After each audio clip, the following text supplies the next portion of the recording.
ये कहानी योगी आदित्यनाथ के उस दौर की है जब उनका राजनीतिक जन्म सही मायने में होता है, जब उनका कद पूर्वांचल से निकलकर पूरे उत्तर प्रदेश के साथ भारत के अलावा दुनिया के कई देशों में हो जाता है।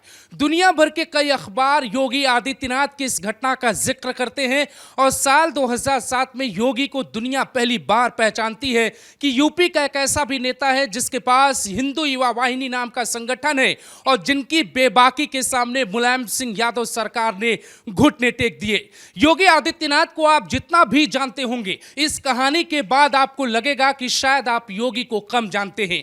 यह साल था साल 2007 और उन दिनों यूपी में मुलायम सिंह यादव की सरकार थी। कुछ महीने बाद यूपी में चुनाव होने वाले थे तो योगी आदित्यनाथ को दबाने और एक खास वर्ग का वोट लेने के लिए उन्हें खुली छूट दे दी गई थी। एक खास वर्ग अपनी मनमानी करता और मुलायम सिंह यादव की सरकार पे कथित आरोप लगते कि सरकार उस मनमानी पर कुछ भी बोलने को तैयार नहीं है। और कुछ ऐसा ही होता है गोरखपुर में जनवरी साल 2007 में, जब योगी को 11 दिनों के लिए जेल में डाल दिया जाता है। पूरा गोरखपुर रुक जाता है। गोरखपुर के साथ कुशीनगर, महाराजगंज, देवरिया, बनारस, आजमगढ़, मिर्जापुर तक उसकी आंच पहुंचती है। वो कहानी जिसने योगी को शेर बनाया, वो कहानी जिसने योगी आदित्यनाथ की छवि ही बदल दी, वो कहानी जिसने मुलायम सिंह यादव को ये उसी वक्त बता दिया था ये वही लड़का है जो आने वाले वक्त में उनके बेटे अखिलेश यादव से सत्ता छीन लेगा और सालों तक उन्हें विपक्ष में बैठना पड़ेगा। गोरखपुर के भीतर मुहर्रम त्योहार के कारण माहौल गर्म था। उन दिनों जो मुहर्रम का त्योहार था वो 20 जनवरी को था और जनवरी में माहौल गोरखपुर में संवेदनशील हो गया था। योगी आदित्यनाथ उस वक्त बीजेपी से सांसद हुआ करते थे, लेकिन कहानी यहां शुरू नहीं होती। योगी चाहते थे कि बीजेपी हिंदुत्व के नारे के तहत काम करे, जबकि मुलायम सिंह यादव की सरकार चाहती थी कि योगी आदित्यनाथ को किसी तरीके से तोड़ा जा सके। कहा यह तक जाता है कि उस वक्त गोरखपुर में हरिशंकर तिवारी से लेकर तमाम ऐसे लोग थे जो योगी आदित्यनाथ को उसी वक्त खत्म कर देना चाहते हैं। आप कितने बड़े योद्धा हैं और आपकी रणनीति कैसी है, आप कितने बड़े काम कर पाएंगे, यह सब आपको तभी पता लग जाता है जब आप राजनीति की शुरुआत करते हैं, या आप कह सकते हैं कि पूत के पांव पालने में ही दिख जाते हैं। 20 जनवरी के त्योहार के बाद ताजिए का जुलूस निकाला जाता है और 25 जनवरी साल 2007 को गोरखपुर में मीनारा मस्जिद के पास एक घटना घटती है। मीनारा मस्जिद के पास एक राजकुमार अग्रहरी नाम का लड़का खड़ा होता है और एक वर्ग के कुछ ज्यादा लोग इकट्ठा होते हैं। पहले राजकुमार अग्रहरी के साथ हल्की पुल्की मारपीट की जाती है और उसके बाद जब राजकुमार अग्रहरी भागने की कोशिश करता है, खुद को बचाकर निकलने की कोशिश करता है, तो और लोग उसे अपने हथियारों के दम पर वहीं पे रोक लेते हैं। फिर क्या, मुलायम सिंह यादव की पुलिस को बुलाया जाता है और पुलिस की 2 गाड़ियां पहुंचती हैं। पुलिस आती है। अब तक आपको यह लगेगा कि पुलिस राजकुमार अग्रहरी को बचाकर लेकर गई होगी और उनकी जान सुरक्षित रह गई होगी, वह बचा लिया गया होगा, लेकिन ऐसा वहां पे कुछ भी नहीं होता है। राजकुमार अग्रहरी, जिस व्यक्ति की उस घटना में मौत हुई थी, जिस घटना के बाद योगी आदित्यनाथ को जेल में डाला गया था, समाजवादी पार्टी की सरकार में पुलिस का हाल कैसा था, वो जानने के लिए राजकुमार के साथ क्या हुआ यह जानना बेहद जरूरी है। राजकुमार को पुलिस अपनी गाड़ी में बैठा लेती है और बैठाकर उन्हें ले जाने की कोशिश करती है, लेकिन मोहम्मद शमीम नाम के एक व्यक्ति जो आरोपी था वो और उसके साथ कुछ और लोग मिलकर राजकुमार अग्रहरी को पुलिस वैन से बाहर निकाल लेते हैं और उसके साथ ऐसा गलत व्यवहार किया जाता है कि राजकुमार उसी दिन उसी वक्त अंतिम सांस ले लेता है।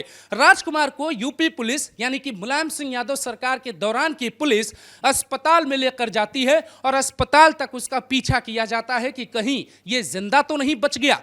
ये कहानी यहीं से शुरू होती है। 25 तारीख की शाम की घटना के बाद गोरखपुर में सब कुछ सामान्य था, लेकिन जैसे जैसे रात बीती और रात बीतने के बाद जैसे जैसे सुबह नया सूरज उगा, वैसे वैसे योगी आदित्यनाथ की इस केस में एंट्री होती है। 26 तारीख को तत्कालीन गोरखपुर के डीएम हरिओम ये आदेश जारी करते हैं कि योगी आदित्यनाथ पीड़ित राजकुमार अग्रहरि के गांव नहीं जाएंगे। लेकिन योगी आदित्यनाथ मानने वाले नहीं थे।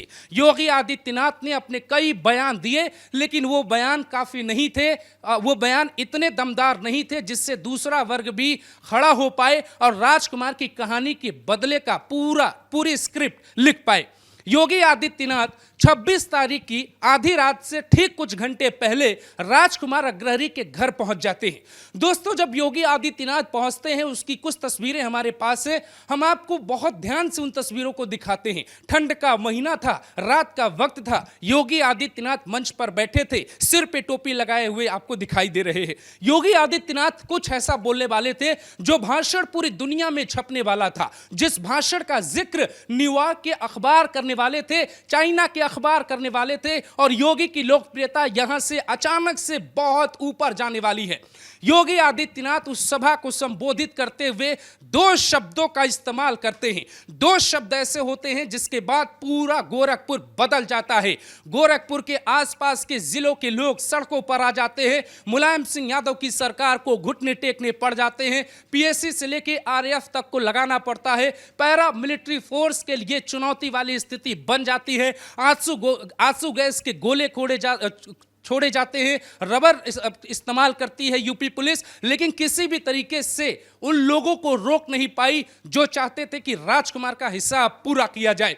योगी आदित्यनाथ उस बैठक में एक शब्द का इस्तेमाल करते हैं कि अगर एक वर्ग आपके घरों और आपके दुकानों को नुकसान पहुंचा रहा है, तो आप अगर ऐसा करेंगे तो मुझे नहीं लगता है कि ऐसा करने से आपको कोई रोक सकता है। उनका दूसरा बयान था कि अब गोरखपुर शहर में कोई भी ताजिया नहीं उठाएगा, और मैं इस बात की चुनौती देता हूं कि गोरखपुर में एक भी ताजिया का जुलूस नहीं निकलेगा। हम आपको उसका एक हिस्सा सुनवाते हैं। अगर कोई हिंदुओं के घरों और दुकानों में आग लगाता है, तो मैं नहीं मानता हूं कि आपको इन सब कृत्यों को करने, इस प्रकार के कृत्य करने से कोई रोकता है। योगी आदित्यनाथ के इसी भाषण के बाद 26 जनवरी साल 2007 को, उन दिनों इंटरनेट और वायरल करने के तकनीक नहीं हुआ करते थे, योगी आदित्यनाथ का वो वीडियो अखबार में छपा, और अखबार में छपने के बाद पूरे गोरखपुर और पूर्वांचल की कहानी बदल गई। 27 तारीख की सुबह गोरखपुर से निकलकर योगी आदित्यनाथ कुशीनगर के लिए निकल जाते हैं, और कुशीनगर में एक तिराहे पर वो एक सभा को संबोधित करते हैं। उनके साथ उस वक्त बीजेपी के नेता शिव प्रताप शुक्ला, राधा मोहन अग्रवाल, और उनके साथ उस वक्त के हिंदू युवा वाहिनी के तत्कालीन प्रदेश अध्यक्ष सुनील सिंह भी होते हैं। ये तमाम लोग कुशीनगर के लिए निकलते हैं, और कुशीनगर में एक सभा को संबोधित किया जाता है। उस सभा में योगी आदित्यनाथ ललकारते हैं कि क्या आपके अंदर खून नहीं है, क्या आपके सीने में आग नहीं है, और उसके बाद गोरखपुर की तस्वीर दोस्तों बदल जाती है। उसी वक्त, जिस वक्त गोरखपुर के पड़ोसी जिले कुशीनगर में योगी आदित्यनाथ सभा को संबोधित कर रहे थे, उसी दौरान लखनऊ में मुलायम सिंह यादव अपने अधिकारियों के साथ बैठक कर रहे थे। यहां योगी आदित्यनाथ की गिरफ्तारी की पूरी कहानी लिखी जाने वाली थी। योगी आदित्यनाथ को गिरफ्तार करने का आदेश लखनऊ से मुलायम सिंह की सरकार ने दे दिया था। वो जैसे ही कुशीनगर के जिले से निकलकर योगी आदित्यनाथ गोरखपुर की सीमा में घुसने की कोशिश करते हैं, वहीं जगदीशपुर में उन्हें गिरफ्तार कर लिया जाता है। लेकिन पुलिस को कहां पता था कि एक महाराज को गिरफ्तार करने की ये कहानी बहुत बड़ी हो जाएगी। पुलिस को कहां पता था कि महाराज को गिरफ्तार करने के बाद यूपी का नक्शा ही बिगड़ जाएगा। और पुलिस को यह भी नहीं पता था कि 4 किलोमीटर की दूरी तय करने के लिए योगी को जेल तक पहुंचाने के लिए 8 घंटे का वक्त लगेगा। दोस्तों, उसी जगदीशपुर में एक व्यक्ति जो उस वक्त सेना से रिटायर्ड होके बीजेपी के ओबीसी मोर्चा में मात्र कार्यकर्ता था, योगी के सामने ही एक सीओ रैंक के अधिकारी को पटक देता है और कई घूंसे भी मारता है। कुछ ही देर बाद यूपी बीजेपी के तमाम कार्यकर्ता पहुंचते हैं। उसके पहले हजारों की संख्या में हिंदू युवा वाहिनी के कार्यकर्ता पहुंच जाते हैं। कुछ देर वहीं पर पुलिस रुकी रहती है और योगी से यह अपील करती है कि महाराज आप खुद जेल में बैठ जाएं, वज्रवाहन में बैठ जाएं और आपको हम लेकर चलते हैं थाने तक और जेल तक आपको छोड़ देते हैं, इससे किसी को कोई नुकसान नहीं होगा। लेकिन कुछ घंटे के बाद ही ये जो तस्वीर बार बार वायरल की जाती है, ये तस्वीर उसी वक्त की है। योगी आदित्यनाथ को जेल में ब्रजवाहन में बैठाने की कोशिश पुलिसकर्मी करते हैं, उसमें वो कामयाब हो जाते हैं। हजारों की संख्या लाखों में बदल चुकी थी और पुलिस वहां से वज्रवाहन को लेकर निकलती है। लेकिन पुलिस को सिविल लाइंस पहुंचने में तकरीबन 8 घंटे का वक्त लगा दोस्तों, और वो दूरी मात्र 4 किलोमीटर थी। योगी आदित्यनाथ को जेल में डाल दिया गया, लेकिन अब जो होने वाला था उसका अंदाजा गोरखपुर के किसी भी व्यक्ति को नहीं था। यूपी सरकार उस वक्त तत्कालीन मुख्यमंत्री मुलायम सिंह यादव को भी नहीं था। हरिओम उस वक्त के डीएम थे और हरिओम के आदेश पर ही योगी को गिरफ्तार किया गया था, उन्हें जेल में डाल दिया गया 27 जनवरी साल 2007 को। 28 जनवरी साल 2007 में गोरखपुर में जरूरत से ज्यादा भीड़ इकट्ठा हो गई।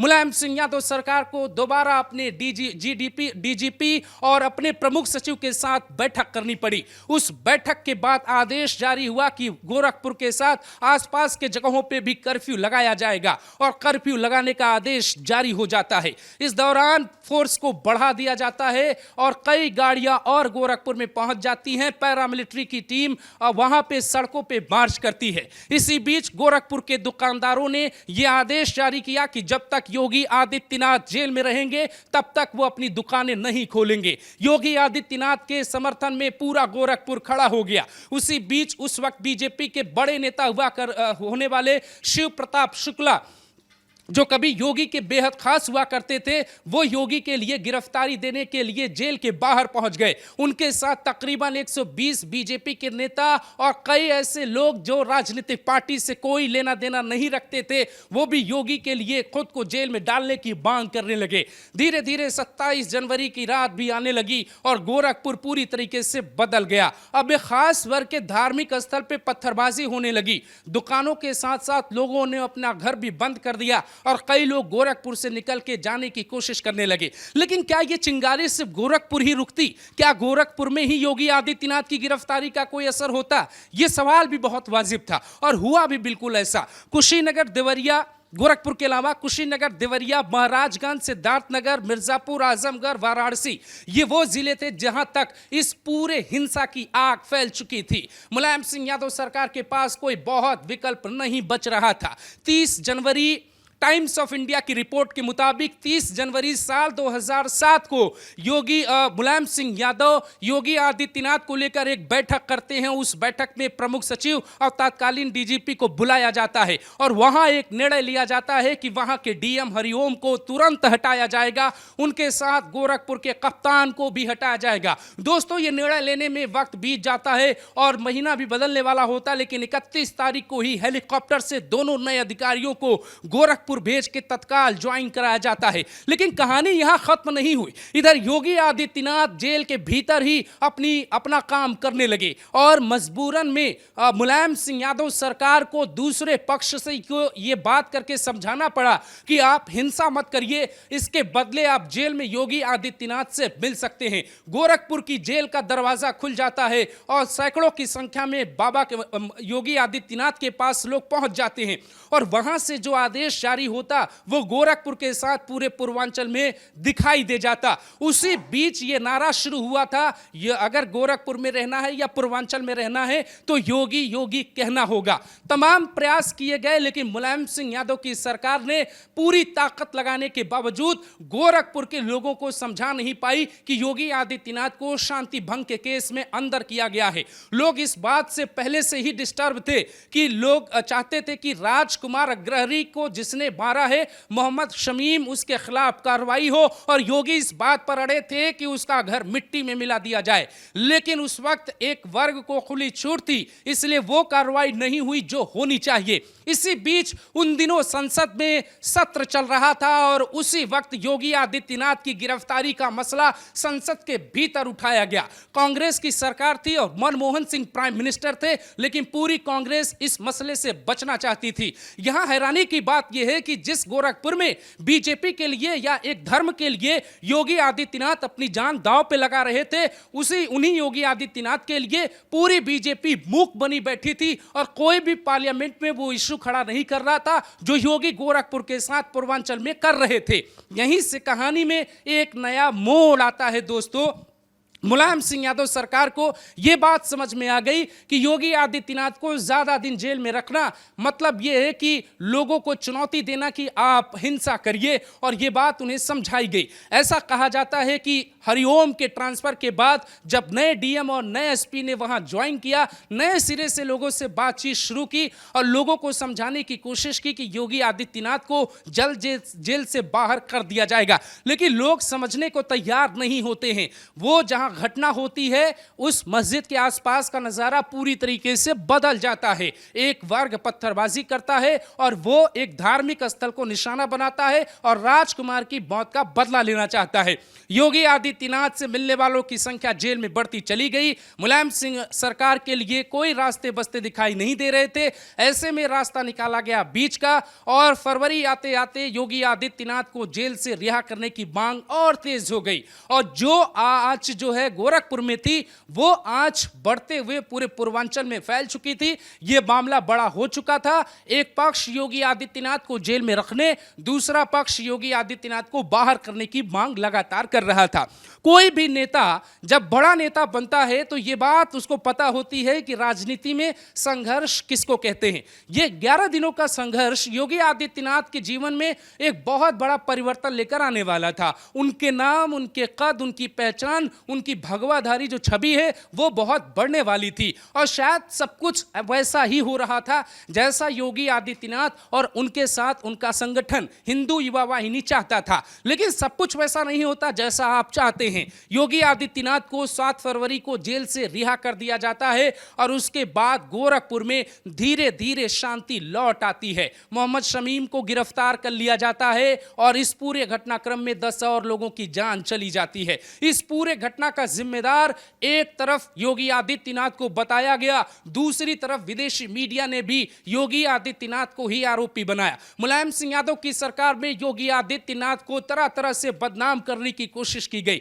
लेकिन गोरखपुर का नजारा बदल चुका था। योगी आदित्यनाथ गोरखपुर से बड़े हो चुके थे और 2 महीने बाद जब चुनाव हुए तो नतीजे मुलायम सिंह यादव सरकार के खिलाफ आए और वो बहुत बुरी तरीके से चुनाव हार गए। दोस्तों, यहां 2 तरीके हैं जब आप समझ पाएंगे कि किसका कद घटा और किसका कद बढ़ा। मुलायम सिंह यादव जब योगी आदित्यनाथ को गिरफ्तार करना चाहते थे उस वक्त अगर आप उदाहरण के तौर पे समझे तो वहां पर कुछ वैसी ही भीड़ थी जैसे महाराष्ट्र में बाला साहब की अंतिम यात्रा में जो भीड़ थी, योगी आदित्यनाथ के उदय में वो भीड़ दिखाई दी। इस बात की कल्पना बीजेपी के नेता उस वक्त शायद नहीं कर पाए कि ये वो योगी है जो आने वाले वक्त में पार्टी का रास्ता दिखाएंगे, और शायद जो समझ पाए वो उनके साथ जुड़ते चले गए और गोरखपुर के भीतर योगी शेर है का नारा लगने लगा। लेकिन इससे बीच जब सब कुछ सामान्य हो गया और मुलायम सिंह यादव की सरकार सत्ता से जाने वाली थी, योगी आदित्यनाथ से भी एक गलती होती है। वो गलती उनको बहुत भारी पड़ने वाली थी, यहां तक कि योगी को कई महीने मीडिया के कैमरे से बचते हुए देखा गया। योगी आदित्यनाथ पे वही लोग आरोप लगाने लगे जो उन्हें शेर कहते थे, वही योगी को कायर कहने लगे। योगी आदित्यनाथ ने 12 मार्च सन 2007 को संसद के भीतर अपनी सुरक्षा को हटाए जाने को लेकर कुछ ऐसा कहा जो पूरे देश में वायरल हो गया। दरअसल 30 जनवरी साल 2007 की बैठक के दौरान मुलायम सिंह यादव ने एक फैसला और लिया था और उस फैसले के मुताबिक योगी को मिले सुरक्षा कर्मियों को हटा दिया गया था। उन्हीं दिनों झारखंड के एक बड़े नेता महतो जी का हत्या हुई थी और उसके बाद योगी आदित्यनाथ का सुरक्षा का मुद्दा भी यूपी की सियासत में बड़ा हो गया। योगी आदित्यनाथ घटनाक्रम से निकलकर बीजेपी के साथ न देने की वजह से पहले से परेशान योगी ने संसद के भीतर रोते हुए कुछ ऐसा कहा जिसके बाद शेर कायर बन गया का नारा ट्रेंड करने लगा और उनके ही लोग उनकी छवि को दोबारा बनाने के लिए जी तोड़ मेहनत करते हैं। लेकिन सवाल यह है कि इस घटनाक्रम के बाद संसद में योगी के रोने के बाद ऐसा क्या होता है कि कई महीने के लिए योगी राजनीति से गायब हो जाते हैं और योगी आदित्यनाथ जब लौट कर आते हैं तो पहले से खतरनाक कैसे हो जाते हैं। इसकी पूरी कहानी दोस्तों इसके दूसरे एपिसोड में आपको सुनाएंगे।